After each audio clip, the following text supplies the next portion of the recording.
Birinchi Prezident Islom Abdug'aniyevich Karimovning ishonchiga kirib, prezidentning ishonchidan o'z maqsadida foydalanib, shu bilan birga prezident oilasiga kompromat yig'ib yurgan Inoyatov taqdiri. Assalomu alaykum hurmatli tomoshabin. Kanalimizda yangi bo'lsangiz, kanalimizga obuna bo'lib, video ostiga bir dona like tugmachasini bosib qo'yishni unutmang. Bugun dasturimizda O'zbekistonning eng qudratli, ta'biri joiz bo'lsa respublikani ko'rinmas boshqaruvchiligidan ketgan general-polkovnik Rustam Inoyatov taqdiri ko'pchilik uchun qiziqarli. Xo'sh, u aslida kim edi? Uning taqdiri va istiqbollari qanday bo'lishi mumkin? Tashqi razvedka ofitseri, mutaxassisligi sharqshunos bo'lgan Rustam Inoyatov 1995-yilda 51 yoshida O'zbekiston Milliy xavfsizlik raisligi kursisiga kelganida mamlakatdagi vaziyat butunlay boshqacha edi. Qo'shni Tojikiston va Afg'onistonda urush borar, boshqa hamsoyalar ichida ijtimoiy-iqtisodiy ahvoli tarang bo'lib, O'zbekiston ichida radikalizm kayfiyati o'sib borayotgan edi. Bu muammolarni yechishda Islom Karimov bilan yonma-yon yurgan holda Inoyatov prezidentning ishonchiga to'liq kirib bordi. 1999-yilda terrorchilar tomonidan uyushtirilgan portlashlardan keyin Inoyatovning pozitsiyasi muttasil kuchaydi. Ichki ishlar vaziri general Zokirjon Almatov o'sha vaqtlarda mamlakatning ikkinchi odami deb qaralgan. Andijonda 2005-yilda radikal terroristik guruhi akromiylar tomonidan uyushtirilgan tartibsizliklar va terrorchilik harakatlaridan keyin Zokirjon Almatovning obro'siga katta putur yetdi. Zokirjon Almatov shaxmat taxtasidagi o'yindan chiqarib yuborilishi Inoyatovga O'zbekiston elitasida mislsiz imkoniyatlar eshigi ochildi va Inoyatov shef taxallusini oldi. Shundan so'ng 11 yil davomida o'zbek siyosatida qo'shtirnoq ichidagi soyadagi boshqaruvchiga aylandi. U davlat xavfsizligidan tashqari O'zbekistonning iqtisodiy, ijtimoiy hayoti, xullas davlat va jamiyatning barcha dargohlarini to'lig'icha o'ziga bo'ysundirdi.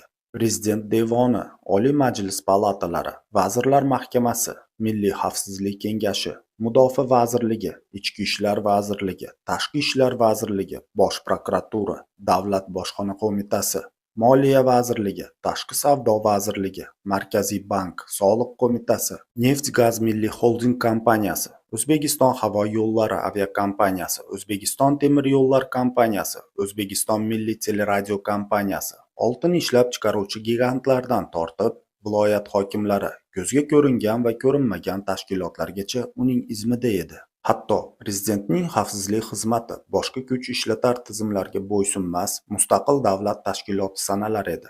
Qog'ozlarda ham prezident xavfsizlik xizmati tashkilotining rahbari bevosita prezidentga bo'ysunadi deyilgan.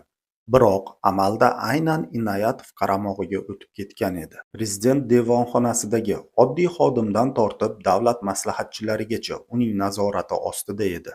Prezidentning ish boshqaruvchisi Zelimxon Haydarov Inoyatov bilan zimdan adovatda bo'lib kelgani aytiladi.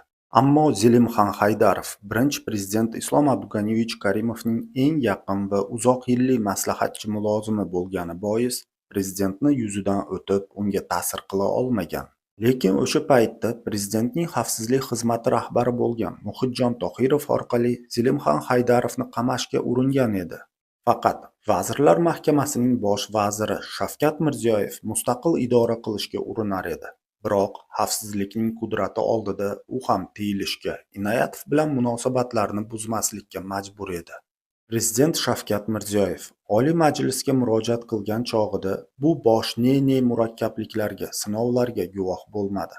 Vaqti kelsa ularni hammasini birma-bir aytib beraman deganida jahonning ayrim ekspertlari Mirziyoyev o'z so'zlarida aynan Inoyatov bilan bo'lgan ziddiyatli vaziyatlarni nazarda tutganini taxmin qilishdi.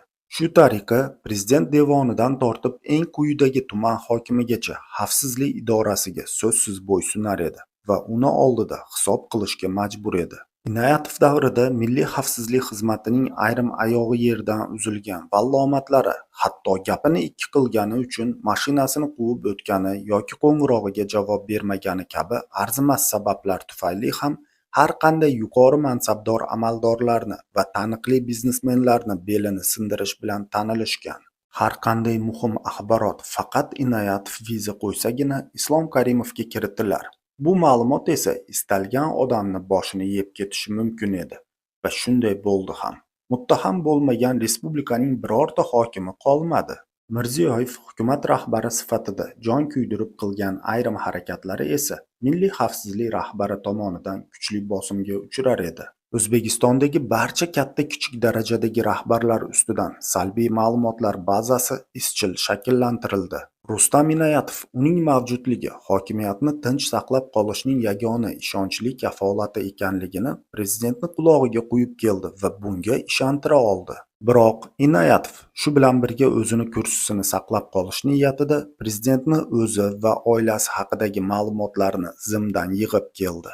Oxir-oqibat butun boshqaruvni qo'lga olish maqsadida Gulnora Karimovaga qarshi yig'ilgan jinoyat ishlariga asosan bosh prokuror Rashid Qodirov bilan til biriktirib, zimdan Gulnora Karimovaga qarshi jinoyat ishini qo'zg'ab bo'lib, Islom Karimovga Gulnora Karimovani ishi bo'yicha to'plangan barcha dalillarni taqdim etadi.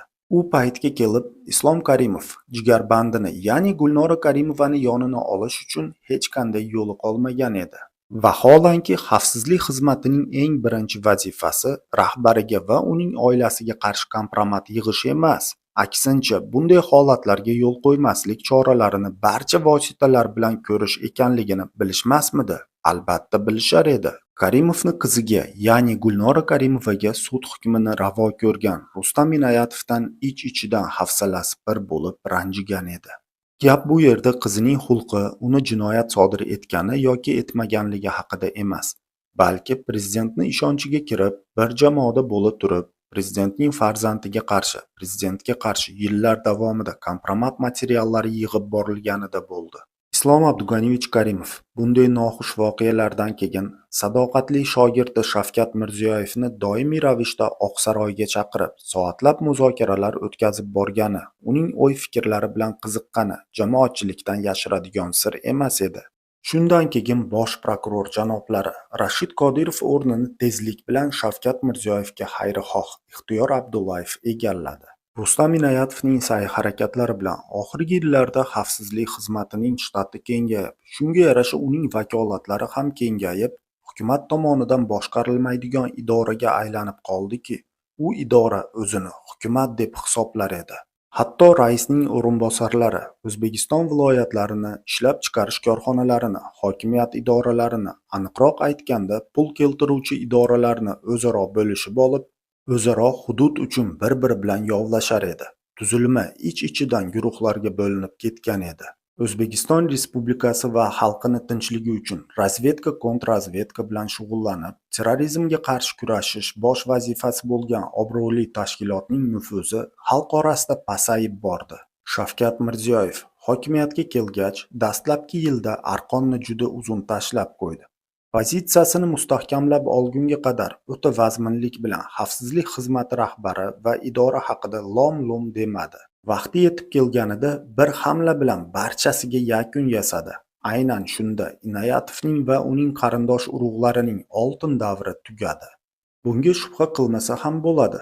Endilikda tuzumda ro'y berayotgan islohotlarda va yangi rahbariyatga qo'yilgan vazifalardan barchaning xabari bor. Prezident Shavkat Mirziyoyev Inoyatovni mansabidan olib, davlat maslahatchisidek mo'tabar lavozimni berishi va Senatning a'zosi sifatida xavfsizlik huquqini taqdim etishi vaqtinchalik edi.